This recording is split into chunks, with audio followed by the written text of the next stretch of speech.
만나서 반갑습니다. 저는 독일 베를린에서 아랍 난민들을 대상으로 사역하고 있습니다.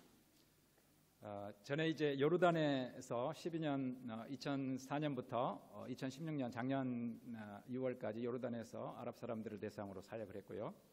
베를린에 옮겨서 사역한 지는 1년 됐습니다. 제가 드레스덴 교회를 방문한 적이 있습니다.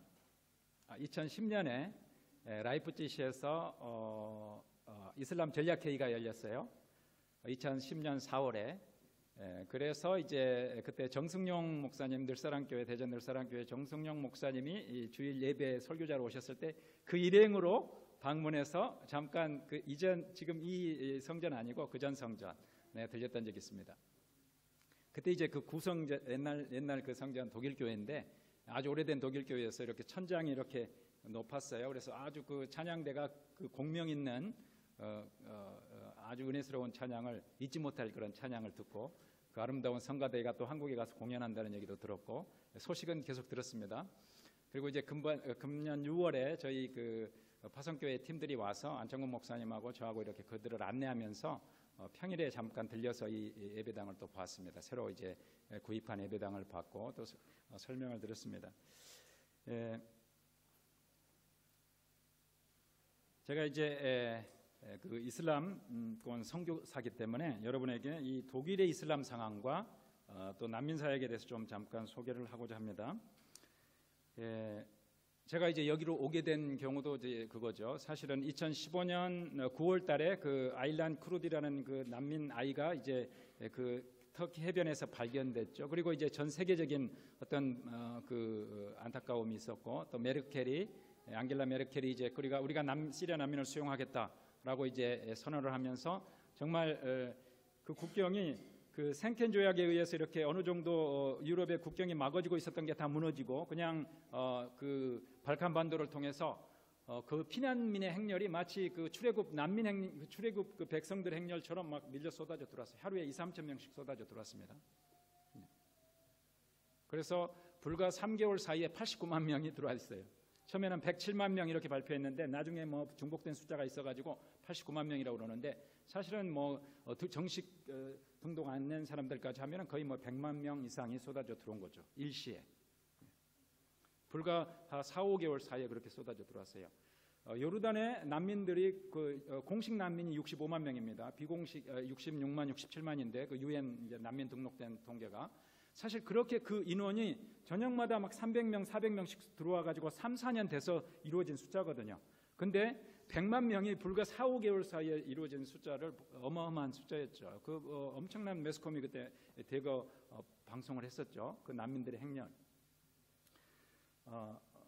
그래서 이제 그때 주로 이제 시리아 사람들뿐만 아니라 시리아 사람들이 한 50% 되고 아프간 사람들, 뭐 북아프리카 사람들까지 다 시리아 난민이다 하고 그냥 들어왔어요 일단.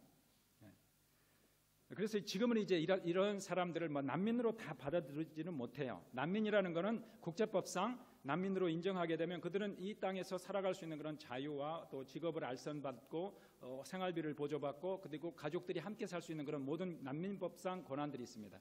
그래서 독일 정부에서는 이제 그걸 심사하는 중에 있죠. 그래서 이제 정말 전쟁 지역에서 온 사람들한테는 이제 난민지위를 주고 전쟁 지역이 아니고 그냥 또 좀 더 잘 살아보자고 온 사람들에게는 난민지위를 줄 수는 없는 거죠. 그래서 그러한 과정들을 지금 겪어나가고 심사하고 있습니다. 이 무슬림들이 지금 얼마 정도 독일에 살고 있느냐? 독일 공식 발표에 의하면 440만에서 470만 정도로 이렇게 발표를 합니다. 이민난민청에서. 그러나 이제 등록 안 된 사람들이 물론 있죠. 불법 체류자들이 있고 등록 안 된 사람들까지 하면 500만이 넘고 2015년 말에서 2016년만 해도 또 30만의 난민들을 새로 또 등록을 했기 때문에 거의 뭐 500만 이상은 됩니다. 무슬림들이. 근데 이제 무슬림들이 다 아랍 사람이냐? 아니에요. 무슬림들 중에 이제 터키 사람들이 대부분입니다. 터키 사람들이 50%예요. 무슬림들 인구 중에 230만 명 정도 되는 거고, 그 다음에 이제 아랍 사람들이 한 103만 명, 100만 명 좀 넘어요. 그리고 이제 아프간 계열. 그래서 터키 사람들은 터키어를 사용하고 아랍 사람들 북아프리카부터 시작해서 사우디, 뭐 중동 대부분의 아랍 그 연맹에 속한 아랍 사람들은 다 아랍어를 씁니다. 그러나 페르시아, 아프가니스탄, 파키스탄 이런 사람들은 페르시아어를 쓰고 우르두어를 씁니다. 그래서 세 개의 언어. 그 다음에 특이한 거는 동유럽계에서 알바니아계 코소보 사람들은 무슬림들입니다. 그 사람들은 이제 얼굴은 다 유럽 사람들이죠. 그러나 그 사람들은 무슬림이에요. 종교는. 그런 사람들이 있습니다. 근데 이제 왜 무슬림에 대해서 이렇게 많은 논란이 되고 있느냐? 왜냐하면 많은 이주민들이 있는데 유독 무슬림들이 말썽을 일으키는 거죠. 그래서 이제 그 반이민, 독일 정부가 너무나 많은 난민들을 받아들였다. 그래서 반이민 이런 정책, 또 반이주민 정책 이런 해서 페기다 운동이 지금 드레스덴에서도 계속해서 열리고 되고 있는 거죠. 왜냐하면 너무 우려스럽거든요. 거리에 너무나 많은 그런 사람들이 들어와 있고 또 사회는 불안해지고 그렇기 때문에 과거에 독일 사람들로만 이루어졌던 그런 평화로운 시대를 꿈꾸는 거죠. 나이 든 사람일수록 더 그런 경향이 많고. 그래서 우리는 이제 이러한 상황을 어떻게 바라볼 것인가라는 거죠.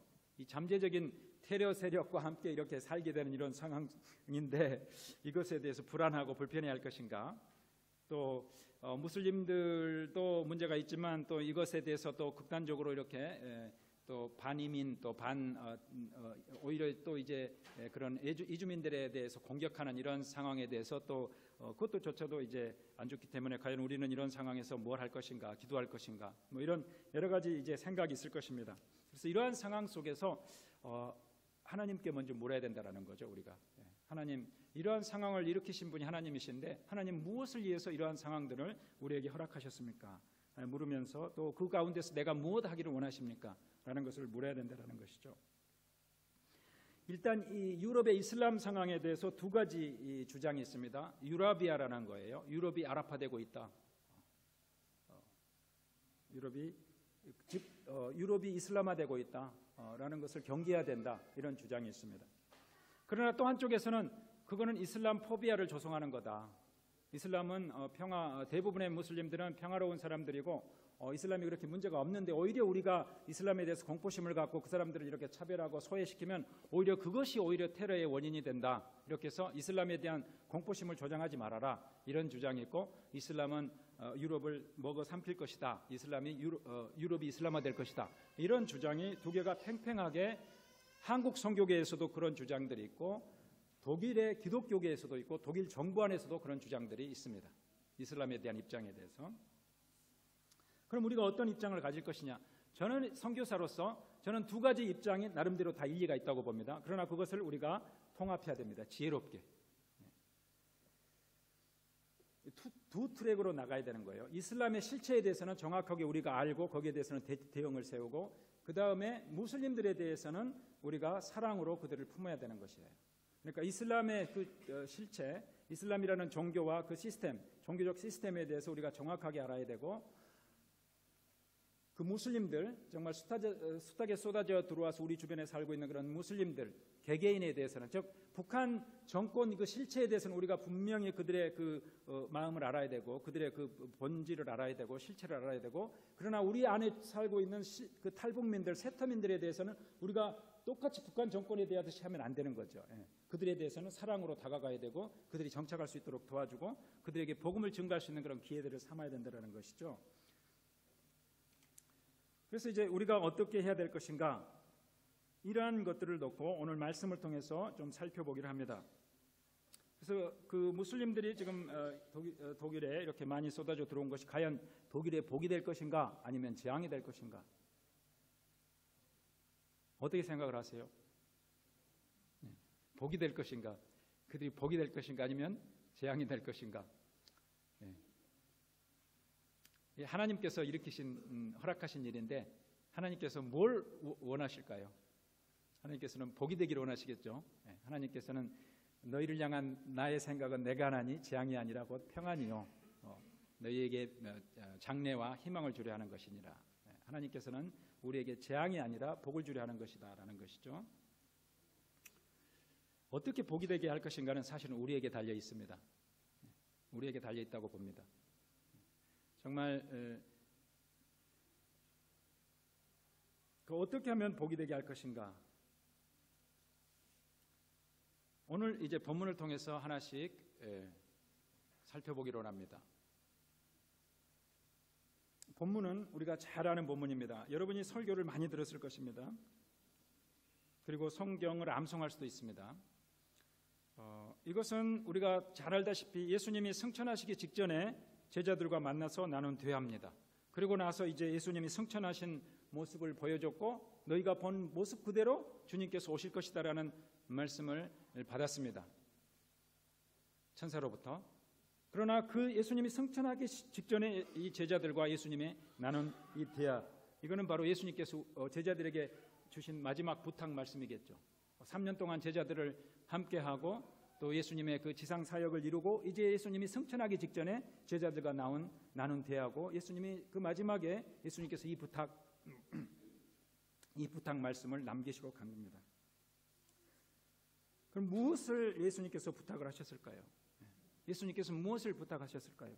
우리가 이것을 많이 압니다. 우리가 많이 들었습니다. 우리가 많이 알고 많이 들었지만 너무나 당연한 말씀이고 너무나 때로는 또 무슨 말씀인지 정확하게 나한테 캐치가 안 돼서 그 마지막 부탁이 그렇게 중요할 텐데, 예수님이 마지막 남긴 그 부탁이 중요할 텐데 과연 우리가 이 부탁대로 살고 있는 것인가?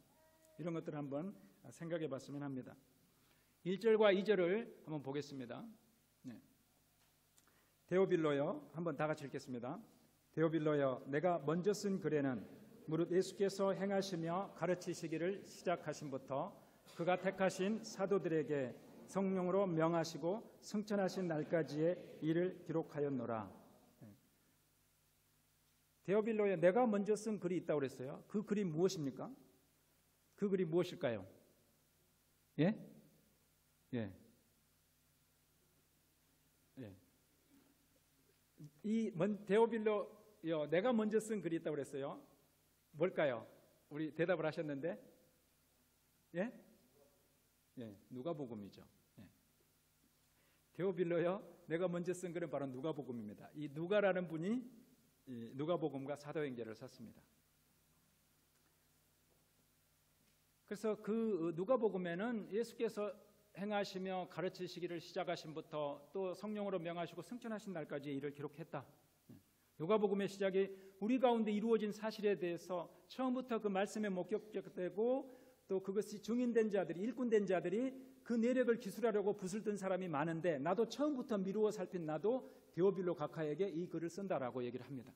이 데오빌로라는 사람으로 매겼습니다. 이 데오빌로는 이제 테오하고 필레오라는, 테오스 필레오라는 두 합성어인데, 테오스는 하나님이고 필레오는 사랑하다라는 뜻이에요. 그래서 하나님의 사랑을 받는 자, 또 하나님의 친구. 왜냐하면 예수께서 네가 나를 아가페하느냐, 그 베드로하고 나눈 그 요한복음 마지막에 네가 나를, 베드로야 네가 나를 다른 누구보다도 나를 아가페하느냐 라고 물었다가 다시 나중에 베드로야 네가 나를 필레오하느냐라고 묻거든요. 그 사랑이라는 단어입니다. 그 데오빌로, 이 사람은 이제 실제적인 인물인지 아니면 그냥 그 신앙인들을 공동으로 칭하는 어떤 것인지 그거는 뭐 우리가 정확하게 알 수는 없어요. 그러나 똑같은 글은 바로 누가복음을 얘기하는 거죠. 3절을 보겠습니다. 그가 다 같이 읽습니다. 그가 고난을 받으신 후에 또한 그들에게 확실한 많은 증거로 친히 살아계심을 나타내사 40일 동안 그들에게 보이시며 하나님 나라의 일을 말씀하시니라. 그가 십자가에 달리신 후에, 십자가에 달려서 명백하게 제자들이 다 보는 상태에서 십자가에 달려 돌아가신 후에, 그리고 다시 살아나셔서 나타나셔서 내가 부활했다라는 것을 알려주신 거죠. 그리고 나서 뭘 말씀하셨다고 그랬습니까? 하나님의 나라의 일을 말씀하셨다고 그랬어요. 하나님의 나라가 뭘까요? 여러분, 하나님의 나라 그러면 뭐가 생각이 나세요? 천국이 생각나죠. 하나님의 나라, 저 천국이 생각이 나죠. 대부분의 사람들이 그렇습니다. 그런데 우리가 하나님의 나라를 단순히 저 천국의 저 영역에 있는, 저 하늘에 있는 어떤 영역에, 하늘 영역에 있는 공간이다, 공간적인 개념이다 이렇게 생각하면 굉장히 일부분만 이해하는 거예요. 거의 반을 놓치는 겁니다. 예수님께서 처음 선포한 메시지도 바로 하나님의 나라예요. 회개하라, 천국이 가까이 왔느니라. 회개하라, 천국이 가까이 왔느니라.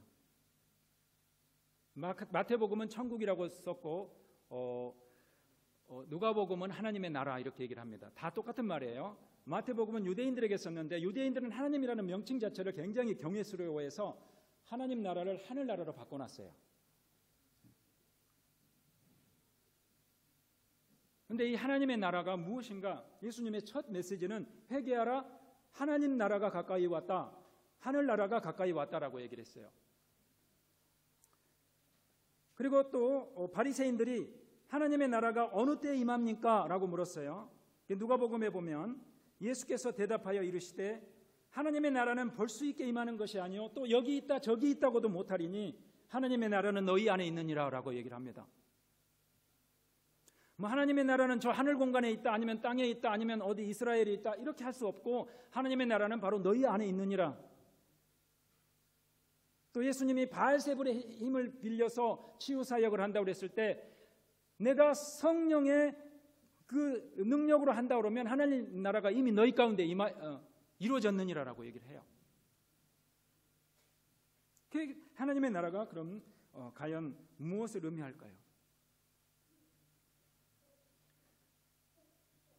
하나님의 나라는 단순한 어떤 공간적인 개념이 아니라 하나님의 나라의 그 개념을 통치의 개념으로 우리가 받아들여야 된다는 거예요. 하나님의 통치가 이미 시작되었다라는 거예요. 하나님의 통치가. 이 나라라는 것은 나라의 3요소, 우리가 사회 시간에 배웁니다. 나라의 3요소는 주권, 용토, 국민. 주권, 용토, 국민이 나라의 3요소예요. 하나님 나라의 3요소, 이 주권이라는 건 리더십을 말하는 거고 왕을 말하는 거죠. 다스리는 통치자, 그 다음에 주권, 즉 통치자가 있어야 되고 백성이 있어야 되고 그 백성을 구성하는 그 어떤 공간들이 있어야 되는 거죠. 하나님의 나라는, 하나님의 그 주권은 바로 하나님의 리더십, 즉 예수 그리스도께서 왕으로 이 땅에 오신, 그리고 예수님을 주님으로 인정하고 하나님의 통치를 받아들이겠다고 인정하는 사람이 하나님 나라의 백성이 되는 것이고, 하나님 백성이 머물고 있는 그 땅에서 하나님의 통치가 이미 예수 그리스도의 이 땅에 오심을 통해서 시작되었다라는 거예요. 하나님의 나라는 이미 이 땅에서부터 시작되었습니다. 하나님의 나라는 이미 너희 가운데서 시작이 되었고 너희 가운데 임하고 있다라는 것입니다. 누구를 통해서? 하나님의 통치와 하나님의 그 주권을 인정하고 받아들이고 하나님의 말씀을 듣고 하나님의 말씀대로 살아보겠다고 하는 그 하나님의 백성을 통해서 이 땅에 이미 하나님의 나라가 임했고 하나님의 나라는 이 땅에서 이미 시작되었다라는 것입니다. 우리가 이것을 생각하지 않고 단지 이 땅은 죄로 가득 찬 세상이요, 이 땅은 사라질 세상이요, 어서 오시옵소서, 저 땅을 바라보고 있다면 너무나 많은 것을 놓치는 것입니다. 하나님의 통치를 받아들이면서 아직도 사단의 통치에 고통받고 있는 자들에게 다가가서 그들을 하나님의 나라로 이끌어야 될 그 사명을 우리에게 주신 것이에요. 이 땅에서.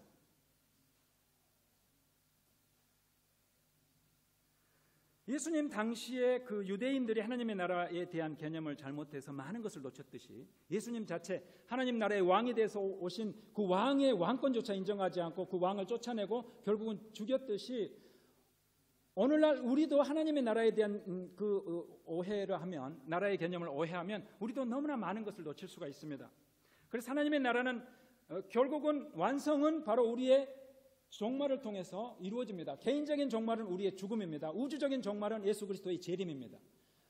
결국 우리의 종말을 통해서 하나님 나라는 완성이 되는 것이지만, 그러나 우리의 이 땅에서의 삶을 통해서 이미 하나님 나라는 시작되었고 그 하나님 나라는 우리에게 달려있는 것이에요.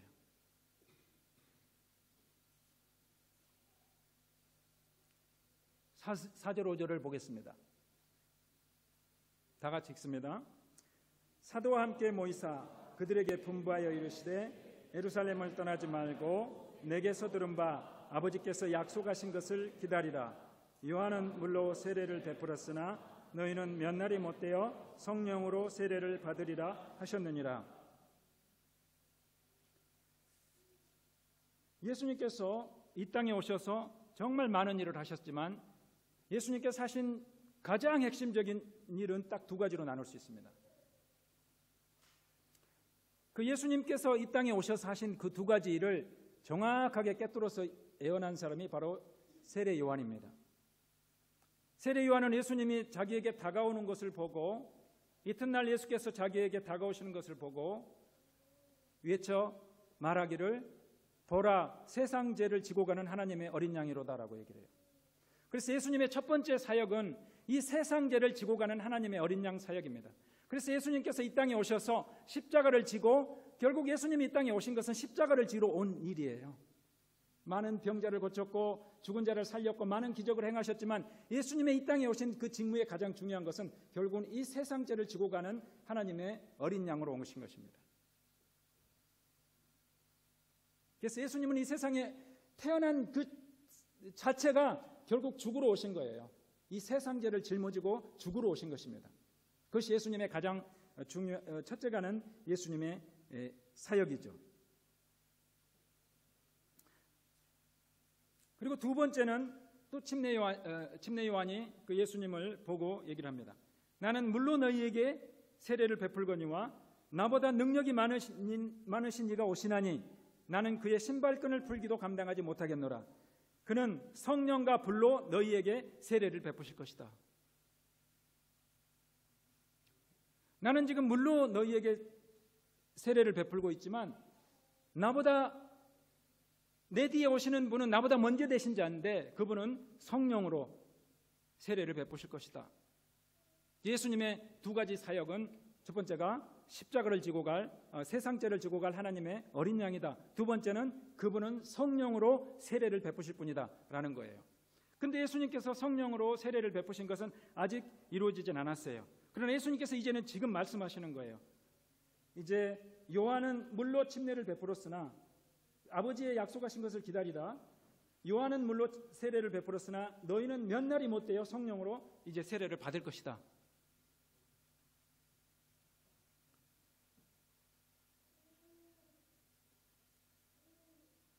그리고 나서 이제 10일 있다가 예수님이 승천하시고 나서 약 10일 있다가 오순절 날, 오순절이라는 게 50일 되는 거죠. 예수님이 부활하시고 나서 40일을 나타나셨기 때문에 승천하시고 10일 정도 됐을 때 오순절에 예수님께서 마가 다락방에서 성도들에게 성령이 임했습니다.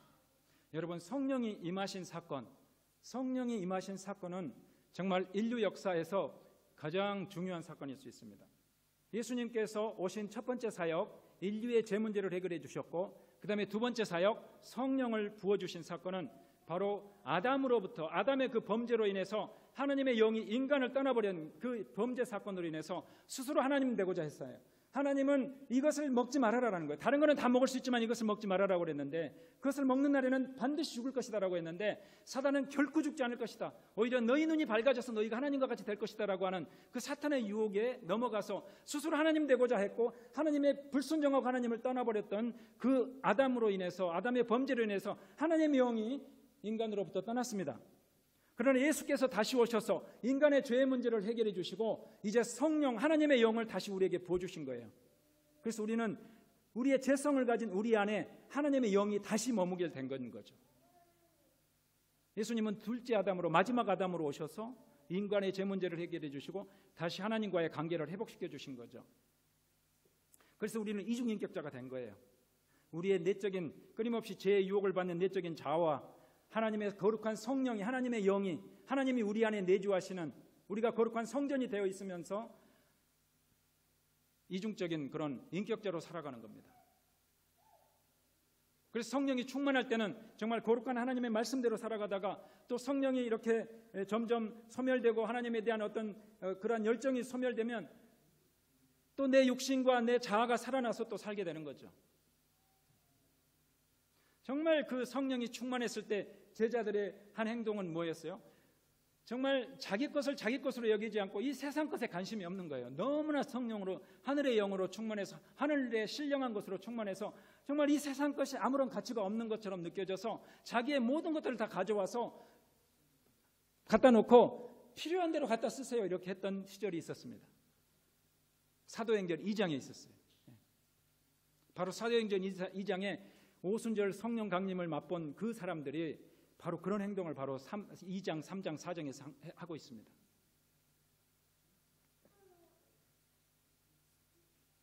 그래서 하나님께서 정말 그 창조의 상태를 회복시키려 한 것이죠. 6절을 같이 보겠습니다. 다 같이 읽습니다. 그들이 모였을 때에 예수께 여쭈어 이르되 주께서 이스라엘 나라를 회복하심이 이때니까 하니. 근데 제자들의 이 질문, 정말 마지막까지 예수님을 붙잡고 물어보고 싶은 것이 바로 이 질문이에요. 이것을 통해서 우리가 제자들이 뭘 생각하고 있는지를 알 수 있습니다. 이스라엘이 회복될 때가 이때입니까? 라고 물은 거죠. 이스라엘이 회복될 때가. 주님, 정말 우리는 주님의 그러한 기적과 능력을 체험했어요.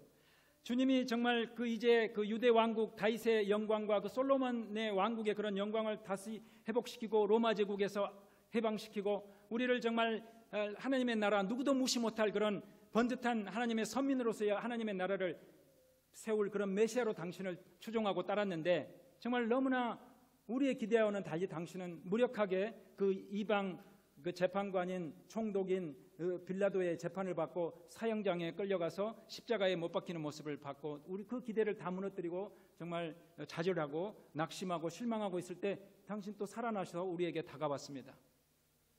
부활하신 그 주님께 다시 한번 묻는 거죠. 우리가 그때 잘못 생각했고, 우리는 그때 이제 예수님이 예루살렘에 입성할 때, 이제 예루살렘에 입성하면 주님께서 왕권을 쟁취하시고 왕국을 회복할 줄 알았는데 그게 아니었고, 이제 다시 살아나셨는데 이제 주님께서 진짜 왕권을 회복할 때입니까? 그리고 그 왕권이 회복되면 그동안 정말 모든 걸 팽개치고 주님을 따랐던, 핍박을 무릅쓰면서 주님을 따랐던 그 자기의 어떤 마음 나름대로의 어떤 기대와 소망도 이제 한 사람은 좌편에 한 사람은 우편에 가서 그 주님의 영광 가운데 같이 통치할 수 있는 그런 영광을 같이 누릴 수 있는 때가 바로 이때입니까? 라고 하는 거예요. 예수님을 따랐던 그런 제자들의 마음속 기대도 있었습니다. 여러분도, 우리도 예수님을 따를 때 그러한 마음속의 기대가 있을 수 있습니다. 그러한 우리들의 그러한 마음속에 그것들을 내려놓기가 쉽지 않아요. 이 제자들은 마지막 부활하시고 승천하시기 직전에 그 예수님을 붙잡고 그게 언제 이루어집니까? 라고 묻는 거예요. 언제 이루어지는 것입니까?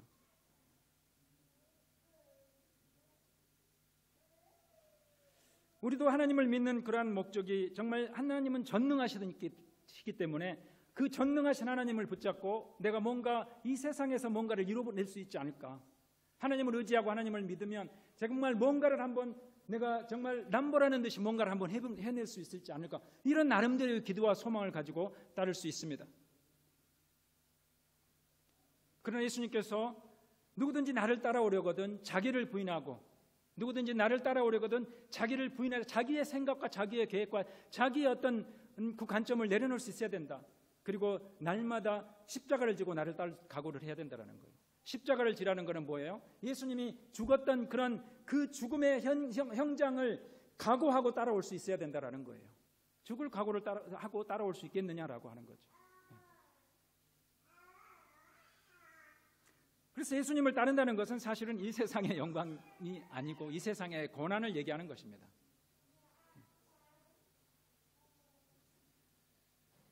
그리고 예수님의 그 때를 잘못 예언한 이단들도 많았습니다. 지금도 이단들이 많이 있어요. 그러나 이러한 질문에 대해서 예수님이 뭐라고 대답하십니까? 7절에 보면 이르시되 때와 시기는 아버지께서 자기의 권한에 두셨으니 너희가 알 바 아니요 라고 얘기를 합니다. 그래서 예수님께서 대답하신 것을 보면 이러한 때와 시기에 대해서 관심을 그것은 아버지께서 하실 일이고 너희가 알 바가 아니다라는 것이에요. 그러면서 하신 말씀이 바로 8절의 말씀입니다. 8절을 다 같이 한번 읽겠습니다. 시작.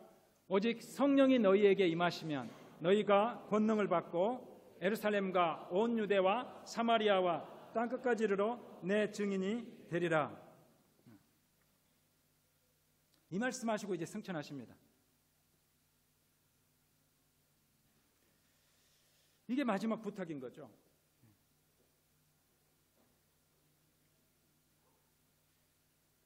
그래서 하나님의 나라, 또 이스라엘의 회복, 이런 것들이 언제 이루어질 거냐. 그리고 예수님이 사실 이스라엘 그 유대 왕국의 회복을 이루기 위해서 오신 건 아니에요. 예수님은 모든 인류의 회복을 위해서 오신 거죠. 하나님께서 그들에게 구약 성경을 맡긴 것은 사실이지만, 그러나 예수님께서는 이 모든 인류에 대한 관심이 있었고, 하나님께서는 인류를 창조하셨기 때문에, 그리고 그들을 통해서 세상의 빛이 되게 하고 세상의 소금이 되게 하려고 하고, 그러나 그들이 실패했기 때문에 이제는 예수께서 직접, 하나님이 아들이신 예수께서 이 땅에 오셔서 이제 우리를 통해서 하나님의 백성을 만들어 주셨고, 우리로 하여금 이제 세상의 빛과 소금이 되게 하는 그런 하나님의 백성의 사명을 이제 우리에게 부여주신 거죠. 그래서 하나님의 나라는 어떤 때를 기다리고 때를 계산하고 날짜를 계산해서 오는 것이 아니다라는 것입니다. 그것은 우리에게 알 바가 아니다라는 것이에요. 그럼 하나님의 나라가 어떻게 오는 것이냐? 하나님의 나라는 성령이 너희에게 임하면 너희가 권능을 받고 예루살렘부터 시작해서 온 유대와 사마리아와 땅끝까지 이르러 내 증인이 되는 방식으로 하나님의 나라는 임한다라는 것입니다. 하나님의 나라는 예수님의 증인이 되는 방식으로, 우리가 가서 땅끝까지 가서 복음을 전하는 방식으로, 하나님의 통치를 인정하고 하나님의 왕권을 인정하고 예수 그리스도의 주권을 인정한 우리가 나가서 곳곳에 가서 복음을 전하는 방식으로 하나님의 나라가 임하는 것이지, 때를 계산하고 앉아서 기다릴 것이 아니다라는 거예요. 수동적으로 임하는 것이 아니라 능동적으로 너희들이 하나님의 나라를 쟁취해 나가야 된다라는 것이 바로 예수님의 마지막 부탁인 것입니다. 예수님의 마지막 부탁은 뭐예요? 내 증인이 되라라는 것이에요. 즉 전도해라, 선교해라라는 거예요. 예루살렘과 온 유대는 바로 자기 문화권, 그는 바로 전도에 해당되는 거고, 이제 사마리아와 땅끝, 이것은 전도가 문화권을 넘어가면 그걸 선교라고 얘기를 해요. 타문화권 선교 얘기를 합니다. 선교나 전도는 다 똑같은 말이에요. 예수님을 전하는 것이에요. 그러나 선교라는 것은 자기하고 언어가 다르고 문화가 다른 곳에 나가서 복음을 전하는 것이고, 전도는 자기하고 동족인 사람, 또 자기하고 문화가 같은 사람, 이런 사람들에게 나가는 것이 바로 전도입니다. 결국은 증인되라는 말씀이에요. 예수님의 그 삶을 그린 대부분의 복음서도, 모든 복음서도 거의 동일한 부탁으로 마무리됩니다. 마태복음, 한번 마지막 마태복음 28장을 한번 봅니다. 여기 다 나옵니다. 너무 감사해요. 다 같이 읽겠습니다. 그러므로 너희는 가서 모든 족속으로 제자를 삼아 아버지와 아들과 성령의 이름으로 세례를 주고 내가 너희에게 분부한 모든 것을 가르쳐 지키게 하라. 볼지어다 내가 세상 끝날까지 너희와 항상 함께 있으리라 하시니라. 너희는 가라라는 거예요. 가라. 그리고 제자를 삼아라. 그리고 침례를 주라. 내가 분부한 모든 것을 가르쳐 지키게 해라라는 거예요. 그리고 내가 너희와 세상 끝날까지 너희가 가는 곳곳마다 너희와 함께 해주겠다.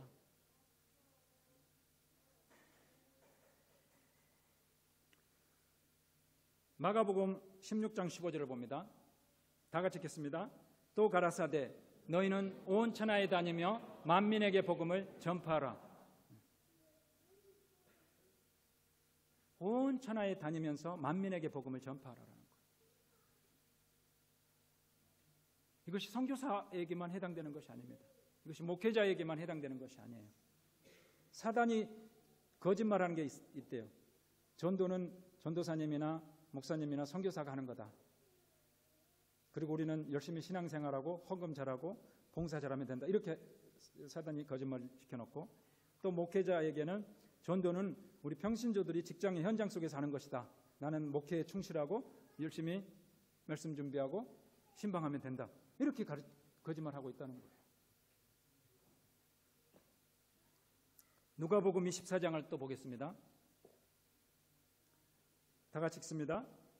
또 그의 이름으로 제사함을 얻게 하는 회개가 예루살렘으로부터 시작하여 모든 족속에게 전파될 것이 기록되었으니 너희는 이 모든 일의 증인이라. 복음서의 결론이 다 이렇게 끝나는 거예요. 증인이 되라라는 거예요. 제자를 삼아라. 복음을 전파해라. 전도해라라는 거예요. 예수님의 삶의 일대기를 다 그려놓고 마지막 부분에 그래서 이제 너희는 가서 이 증인이 되어라라는 것입니다.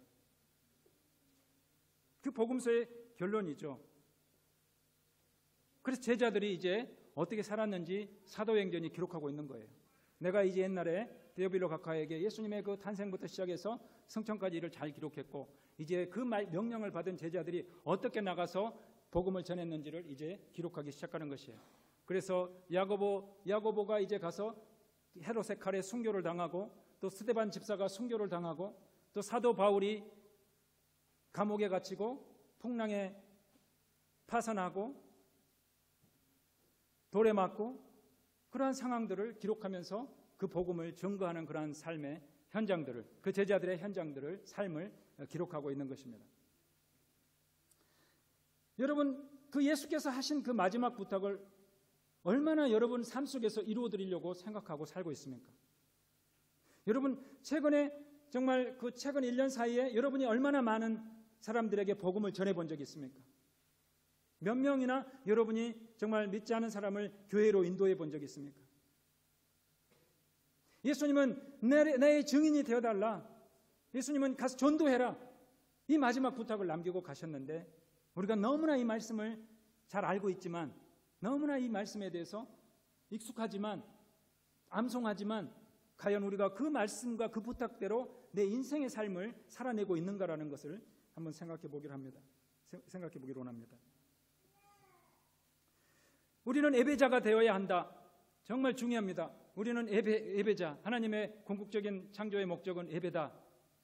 우리는 예배자가 되어야 된다. 맞습니다. 그러나 하나님께서 우리에게 요구하시는 것은 저들로 하여금 예배하게 하라. 저들로 하여금 함께 예배하는 자가 되게 하라라는 거예요. 그것이 바로 전도입니다. 너희들만 그 은혜를 누릴 것이 아니라, 너희들만 하나님의 그 말씀과 그 사랑을 깨닫고 그 안에 그 영역에 머무를 것이 아니라, 나가서 저들로 하여금 동일한 은혜와 동일한 사랑을 깨닫게 하고 알게 하라는 것입니다.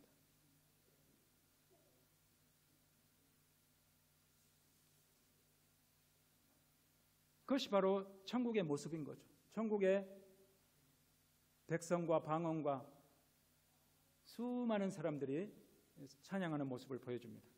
그래서 이 땅에서 우리가 독일 사람, 한국 사람, 모든 사람들이 찬양하는 것이 바로 천국의 모습을 이 땅에서 우리가 실현하고 사는 것이죠.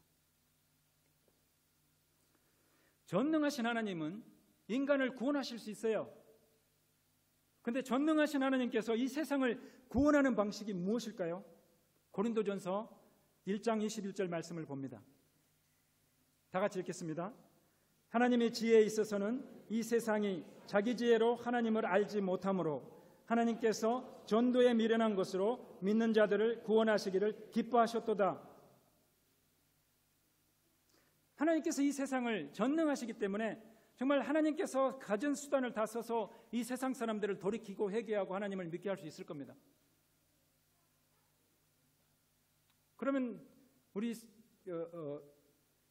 우리들의 수고가 덜어지겠죠. 그래서 하나님께서 어느 날 천국에서 정말 모든 세상 사람들이 다 알아먹을 수 있는 소리로 주 예수를 믿으라 라고 얘기할 수 있어요. 하나님은 전능하신 하나님이기 때문에 그렇게 못 하시겠어요? 그러나 하나님께서는 그런 방식으로 인간을 구원하시지 않는다라는 거예요. 어떤 방식으로 하나님께서 인간을 구원하시느냐? 전도에 미련한 것으로 믿는 자들을 구원하시기를 기뻐하셨도다. 전도에 미련한 방법으로, 사람이 사람에게 가서 복음을 전하는 그런 미련한 방식으로 이 세상 사람들을 구원하고 있으시다라는 것입니다. 그래서 전도자가 필요한 것입니다.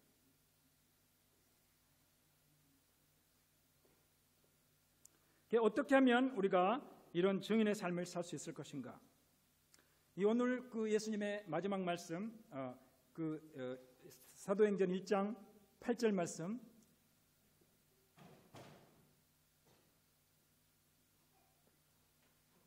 그 말씀을 우리가 깊이 명심하고 그 마지막 예수님의 마지막 부탁을 더 깊이 살펴보기로 합니다. 예수님의 마지막 부탁에 대해서 너무나 쉽게 생각하지 말라는 거죠. 너무 익숙하고 당연하게 생각하지 말라는 거죠. 안창국 목사님이 가시면서 이제 한국 다시 오시겠지만 한국 가시면서 집사님 정말 이거는 꼭 해주세요 라고 하면 그거 안 해줄 사람이 어디 있어요? 마지막 신신당부인데. 근데 예수님께서 제자들에게 내가 다시 올 텐데 그때까지 이것 좀 해달라, 이것 좀 해라 하고 부탁하고 간 것이 바로 이 마지막 부탁인데, 가서 증인이 되어라 라고 하는 것인데, 여러분 그것을 예수님의 마지막 부탁을 내가 들었다고 생각해 보세요. 그걸 이루지 않았겠습니까? 오늘 여러분에게 예수님께서 말씀하시는 거예요. 다시 한번 깨달아 봐라라는 거죠. 그 마지막 부탁이 얼마나 중요한지, 그리고 그 마지막 부탁을 잊고 살진 않았었는지. 그래서 내 뜻과 내 관심이 있습니다. 그러나 하나님의 뜻과 하나님의 관심이 무엇인지를 먼저 생각해 봐야 합니다. 이 시대는 정말 디아스포라 시대예요. 그래서 많은 민족과 많은 그러한 이주민들이 같이 살아가고 있습니다. 우리 자체도 이주민이 돼서, 우리가 살던 땅을 떠나서 이주민이 돼서 이 땅에서 살아가고 있습니다. 그래서 우리가 땅끝까지 가지 않아도 이미 땅끝의 사람들이 우리한테 와 있는 상황이 돼 있어요.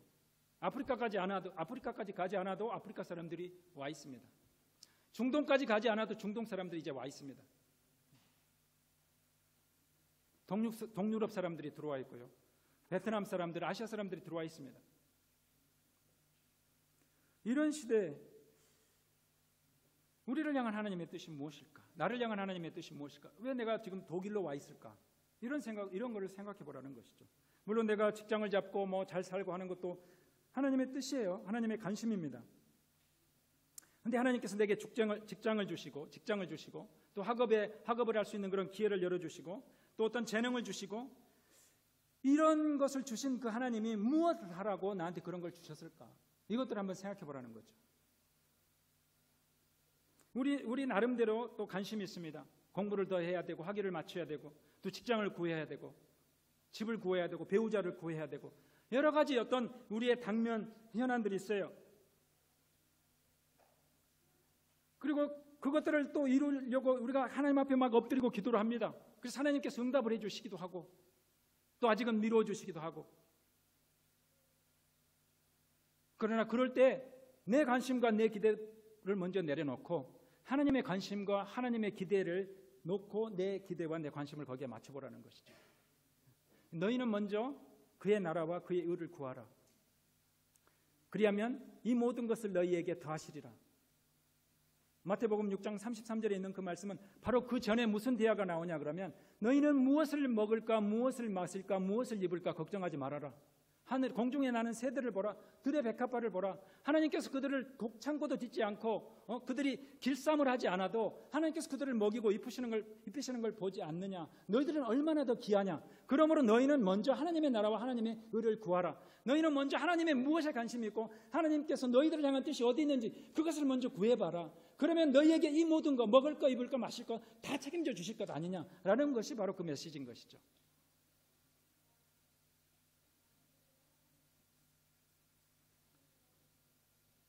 그래서 내가 생각하는 그런 아젠다를 내려놓고, 내가 생각한 그런 계획들을 내려놓고, 하나님의 관점에서, 하나님 나라의 관점에서, 하나님 이 시대가 어떤 시대가 되고 있고, 하나님 또 내가 이 자리에 놓여 있는 이 자리가 어떤 자리이고, 하나님 내가 여기서 무엇을 원하는지, 그거 먼저 하나님의 나라와 하나님의 뜻을 먼저 구해보라는 것이죠.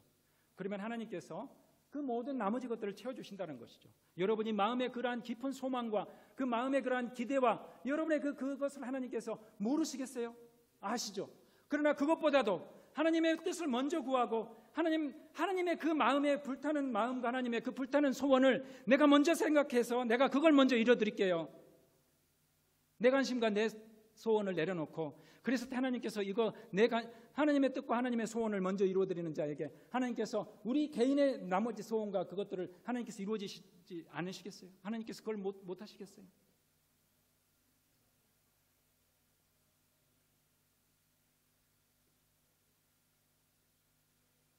그래서 정말 여러분께서 하나님의 관심과 하나님의 뜻을, 또 예수님의 그러한 부탁을 이루어드리는 자들이 되기를 축원합니다. 제가 이제 독일에서 많은 무슬림들을 만났습니다. 근데 사실 독일에 와서도 정말 마음이 굉장히 단단합니다. 그리고 독일 사람들은 또 예수님을 전하지 않습니다. 잘. 유일하게 독일에서 이렇게 전도하는 사람들을 보면 여호와의 증인들이에요. 그래서 우리가 전도하러 다니면 당신이 여호와의 증인이냐 이렇게 또 얘기를 해요. 이렇게 복음주의에서 이렇게 전도하러 다니는 것을 잘 못 봤기 때문에 제가 여러분들이 길거리 찬양을 하는 것을 제가 그 주보를 통해서 또 집사님에게 물어봐서 여러분 정말 대단한 그 길거리 찬양 그걸 한다고 그러시고 또 여름에 또 단기 선교로 또 헝가리인가 어디 가셨잖아요. 그러한 선교 정말 중요한 것입니다. 이 교회의 존재 목적인 거예요. 예수님의 제자들인 거죠. 우리는 예수님의 백성들인 거죠.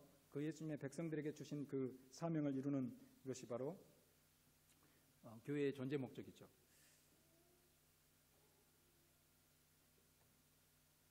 그래서 정말 유일하게 그래도 복음 전도하는 것은 뜨겁게 신앙이 살아있고 역동적인 예배가 있고 또 새벽기도가 있고 또 어느 정도 나름대로 가서 전도하고 있는 것은 바로 한인교회입니다. 그래서 하나님께서 그러한 수고와 노력을 보고 계시는 거죠.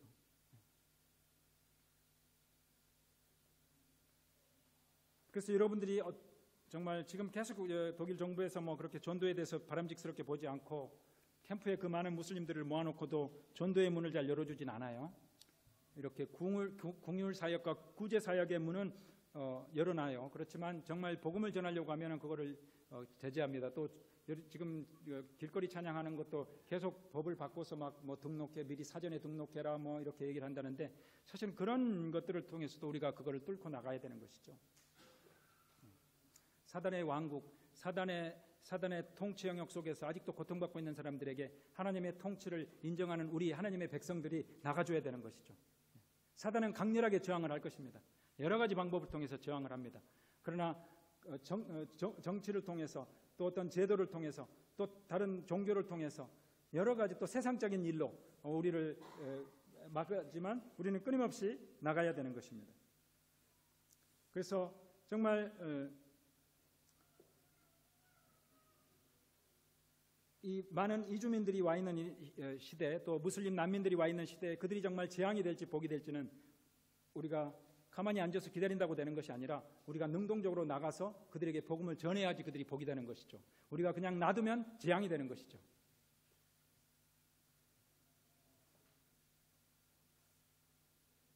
그래서 첫 번째 우리의 관심과 우리의 뜻을 하나님의 관심과 하나님의 뜻에 맞춰야 된다는 것이죠. 두 번째로 오직 성령이 너희에게 임하시면 너희가 권능을 받고 라고 얘기했어요. 그래서 증인이 되는 삶을 살기 위해서는 성령 충만한 그러한 삶을 유지하도록 노력해야 합니다. 그래서 성령이 충만했을 때 권능이 생기고 담대함이 생기는 거예요.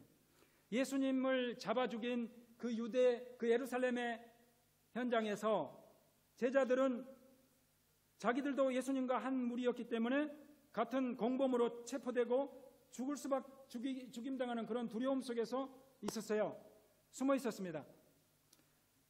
그런데 오순절 마가다락방에 그 성령의 임함을 받고 예수님을 잡아 죽인 그 거리 현장으로 나가서 담대하게 복음을 전합니다. 제자들이. 그래서 당국자들이 잡아요. 다시는 예수님의 입으로 예수님의 이름을 전하지 말아라고 했을 때 우리가 하나님의 말을 듣는 것이 옳은가 당신 사람들의 말을 듣는 것이 옳은가 너희들이 한번 판단해봐라 하면서 가서 계속 전합니다. 그래서 성령의 충만함은 우리에게 하여금 담대함을 주고 또 우리에게 하여금 권능을 주는 것이죠. 그 경찰은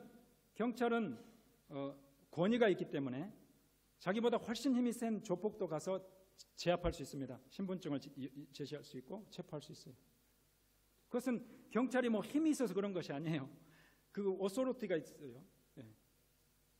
성령이 우리에게 임하면 하나님의 자녀로서의 그런 그 권능이 있는 거예요. 그리고 성령이 충만할 때 그런 정체성을 자기가 분명히 인식합니다. 아, 나는 하나님의 자녀지. 나는 이래서는 안 되지. 나는 하나님의 백성이지. 나는 예수님의 증인이지.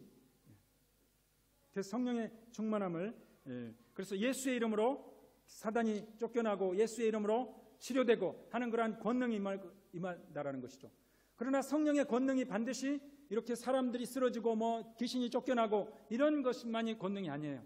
정말 그 성령의 뜨거운 그 사랑의 마음을 품고 나가는 것이 또한 사람을 변화시키고 이 세상을 변화시켜 나가는 힘입니다. 사람은 사랑으로 변화되는 거죠. 사람이 진정으로 변화되는 것은 진정한 사랑을 체험했을 때예요. 아무리 막 윽박지르고 막 강요해도 사실은 끔찍도 안 합니다. 우리 완고한 우리의 인성은.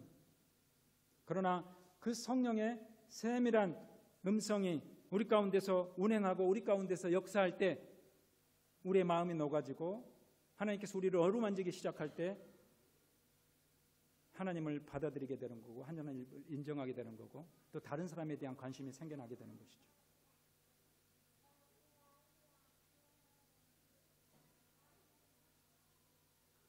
그래서 성령의 충만함은 하나님께서 주신 하나님의 형상을 닮아 우리를 창조하셨다고 그랬어요. 그래서 너희는 생육하고 번성하고 땅에 충만하라, 땅을 다스리라.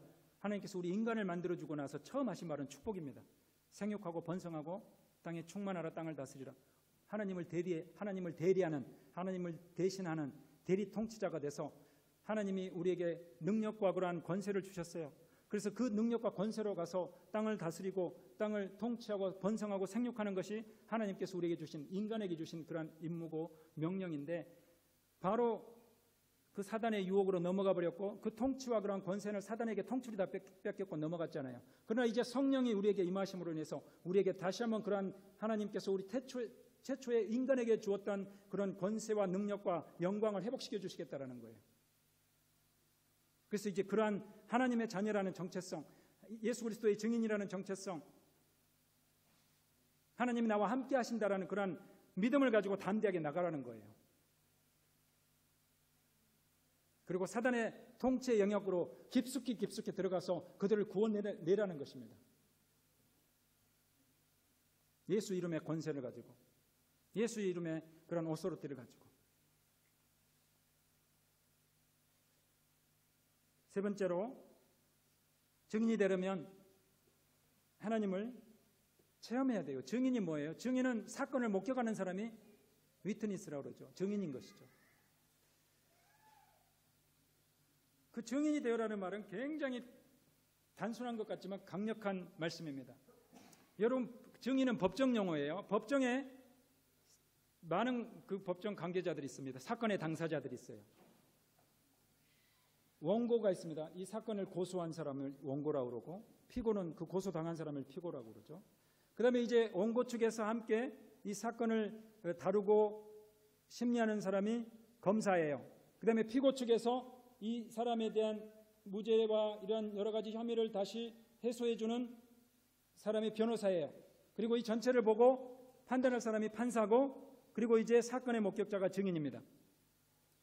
그래서 변호사나 검사나 판사는 다 사법고시를 패스한 사람이고 법률에 정통한 전문가들입니다. 그러나 증인은 법지식이 없어도 돼요. 증인은 말주변이 없어도 돼요. 그러나 증인은 무엇입니까? 그 사건의 현장에서 그 사건을 목격한 사람이에요. 그랬을 때 그 사건의 판결을 담당하는 판사가 누구의 말을 가장 신뢰하겠어요? 검사의 말을 신뢰하겠습니까? 변호사의 말을 신뢰하겠습니까? 원고나 피고의 말을 신뢰하겠습니까? 아니면 그 사건의 그 현장에서 목격했던, 객관적인 입장에서 목격했던 증인의 말을 신뢰하겠습니까? 예수님은 우리에게 증인이 되어달라고 얘기를 한 거예요. 그 사건의 증인이 되어달라는 거죠. 우리에게 어떤 신학자가 되어달라, 목사가 되어달라, 선교사가 되어달라 이렇게 요구한 것이 아닙니다. 예수님을 체험하고 예수님을 체험한 그 사건의 증인이 되어달라는 것이에요. 그래서 증인이 되려면 예수님이 이루었던 그런 사실에 대해서도 잘 알아야 되지만 날마다 내 삶 속에서 내가 예수님을 경험해야 되는 거예요. 나와 하나님과 경험하는 그런 사건들을 만들어냈을 때 더 효율적인 증인이 될 수 있습니다. 옛날에 이루어진 그러한 사건들도 중요하지만 그러나 오늘날 나하고 이루어지는 그러한 사건들을 내가 증거하고 살 수 있는 거죠. 그래서 동일한 고통과 동일한 아픔을 가지고 있는 사람에게 나도 마찬가지였지만 나도 하나님을 체험했고 하나님께서 이렇게 해결해 주신 것을 내가 간증할 수 있다라고 할 때 그것이 가장 강력한 증거가 되는 것이죠. 여러분은 이미 독일에 와 있습니다. 여러분이 이미 선교의 현장에 와 있어요. 그래서 선교사가 따로 있는 것이 아니라 바로 여러분이 선교사적인 증인의 증인의 삶을 살면 바로 여러분이 선교사적인 삶을 살고 있는 것이죠. 예수님은 자기의 증인이 될 사람을, 예수님은 자기의 그 증인이 되어줄 사람을 어떤 제사장 그룹에 가서나 또는 율법사들이나 서기관들에게 가서 찾지 않으셨어요. 예수님은 삶의 현장 속에 가서 어부들을 찾으시고 세리를 찾으시고 그런 사람들을 불러서 자기하고 함께하면서 자기가 이룬 일을, 자기가 하신 말씀을 다 경험하고 목격하고 체험하게 했습니다. 그래서 그들이 증인이 될 수 있는 거죠. 내가 십자가 사건을 봤었다. 내가 예수님이 안전병이를 일으키고 맹인을 눈뜨게 한 그 사건을 내가 봤었고 5천 명을 먹였던 그 사건을 내가 봤었다. 예수님이 다시 부활한 것을 내가 봤었다. 그 증인이 되었던 거죠. 그분은 바로 메시아였고 하나님의 아들이셨다.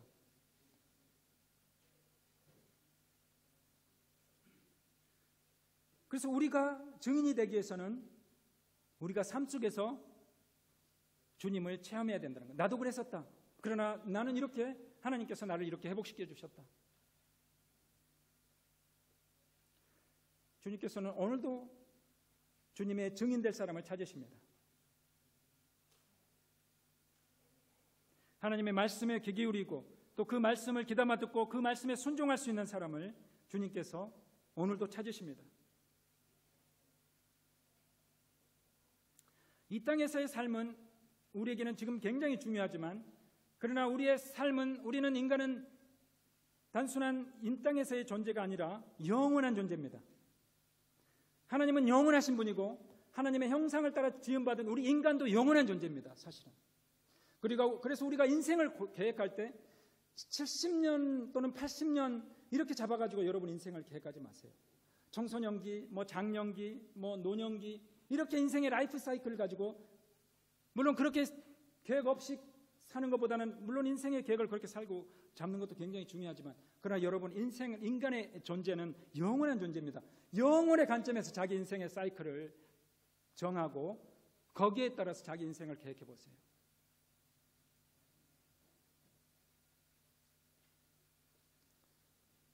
그래서 결국은 우리가 하나님 앞에 설 때가 되는데, 하나님 앞에서 우리의 이 땅에서의 삶을 평가받을 때가 있는데, 하나님께서 우리를 평가하실 때 너가 이 세상에서 그 땅에서 살면서 얼마나 성공했느냐, 또 얼마나 많은 학위를 땄느냐, 또 얼마나 좋은 직장을 잡았느냐, 얼마나 많은 연봉을 받았느냐, 얼마나 좋은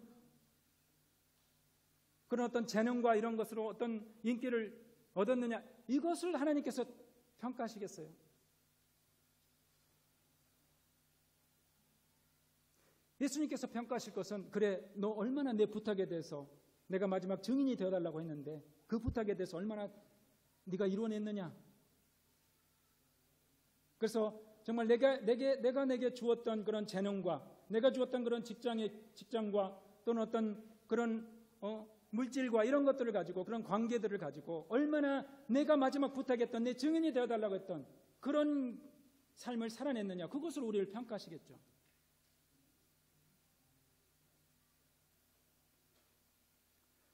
그래서 우리가 천국에 갔을 때, 천국에까지 우리가 어떤 자동차 키를 가져가거나 또는 우리가 학위를 땄다고 그 학위를 가져가거나 아니면 우리가 직장에 재직증명서를 가져가거나 그러겠어요? 또 우리가 모았던 그런 어떤 현금을 가져갈 수 있겠어요? 천국에서 가장 상급이 되는 것은 사실은 우리가 이 땅에서 전도한 사람들입니다. 그 사람들이 천국에서 여러분을 맞이할 것이에요.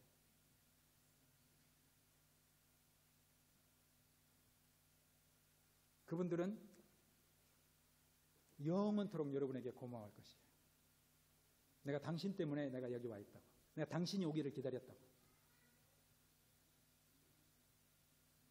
천국에서의 상급은 다른 데 있는 것이 아니죠.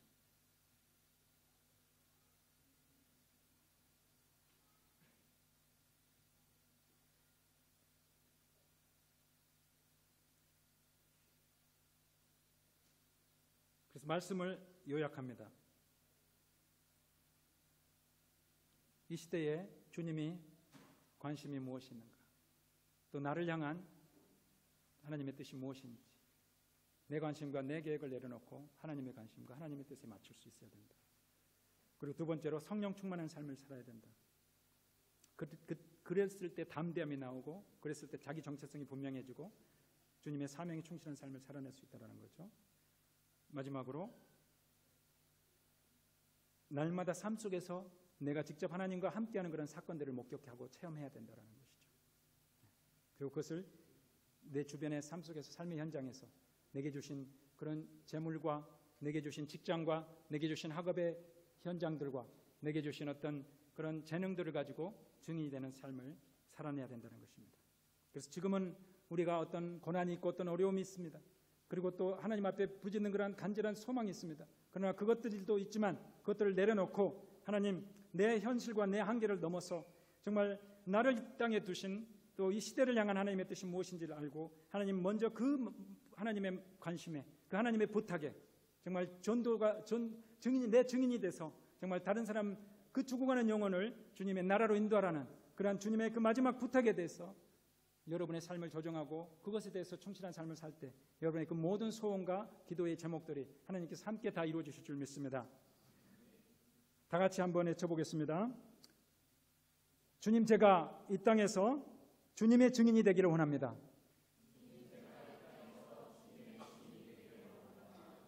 주님의 마지막 부탁을 이루어드리기를 원합니다. 네, 다 같이 기도하겠습니다.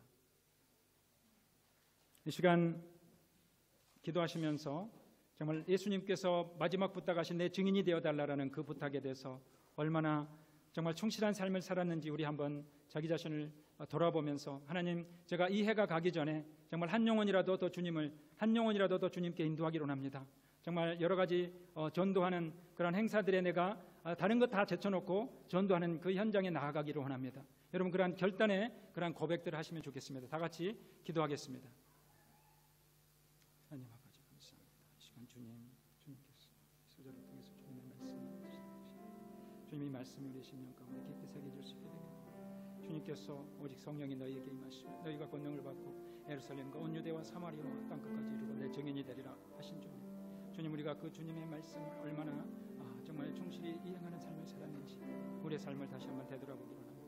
주님, 우리가 내 삶에 그러한 여러 가지 한계와 또한 여러 가지 어려움과 고통 속에 매여서 하나님의 관심과 하나님의 뜻을 내려놓고 내가 내 욕심 채우기에 급급해 듣던 그러한 삶, 아버지 하나님, 주님 고백합니다. 주님 회개합니다. 주님, 이제 주님 앞에 다시 결단하기로 합니다. 주님, 이제는 주님의 관심을 먼저 내세우기로 합니다. 주님, 정말 주님과 함께 날마다 교제하며 주님을 체험하며 주님의 성령의 충만한 삶으로 승리하는 삶을 살아내기로 합니다. 그리고 주변 가운데 주님 그 숱한 사람들을, 여러 가지 이민족들과 또한 여러 사람들을 보내주셨는데 주님, 그들에게 나아가 문을 두드려 보기로 합니다. 주님, 그들의 마음 문을 두드리며 주님의 증인되는 삶을 살기로 합니다. 주님, 붙잡아 주시옵시고 우리를 사용하여 주시옵시고 주님, 우리를 주님의 능력으로 붙잡아 주시옵소서. 아버지 하나님, 이 시대에 주님의 증인되는 삶을 살기로 합니다. 주님, 한 영혼 한 영혼 주님 앞으로 인도하기로 합니다. 천국의 하늘의 상급이 정말 내가 이 땅에서 전도한 주님, 그들과 함께 영원히 하나님을 찬양하며 그들과 함께 영원한 천국의 영광과 권세를 누리기로 합니다. 하나님, 우리에게 힘을 더하여 주시옵시고 성령으로 붙들어 주시옵소서. 주님, 강하게 세워 주시옵소서. 성령으로 역사해 주시옵소서. 주님, 성령으로 임재하여 주시옵소서. 주님, 어루만져 주시옵소서. 그런 마음의 아픔과 상처와 아픔들을 주님 해결하여 주시옵소서. 그 얽매였던 것들로부터 예수 그리스도의 능력으로 해결되는 그런 은혜를 체험하기로 합니다. 날마다 하나님의 은혜를 체험하기로 하며 예배 가운데 하나님의 임재를 체험하기로 하며 하나님 그 예배의 임재와 그런 사랑을 주님 다른 사람들에게 나누기로 합니다. 나로 하여금 정말 나를 믿는 자는 성경의 이름과 같이 그 배에서 생수의 강이 흘러나오리라 하신 주님, 우리를 통해서 하나님의 생수의 강이 흘러나오기로 합니다. 성령의 충만함으로 주님 세상 가운데 나가기로 합니다. 이 드레스덴을 성령의 능력으로 덮기로 합니다. 하나님 아버지, 또한 독일 땅을, 유럽 땅을, 주님 온 세계를 주님의 증인이 돼서 나아가기로 합니다. 주님, 우리 드레스덴 교회가, 드레스덴 성도들이 주님 그렇게 쓰임받기로 합니다. 주님의 마지막 부탁을 잊지 않기로 합니다. 주님, 우리를 사용하여 주시옵소서. 주님, 우리에게 긍휼을 베풀어 주시옵소서. 주님, 함께하여 주시옵소서. 주님 감사합니다.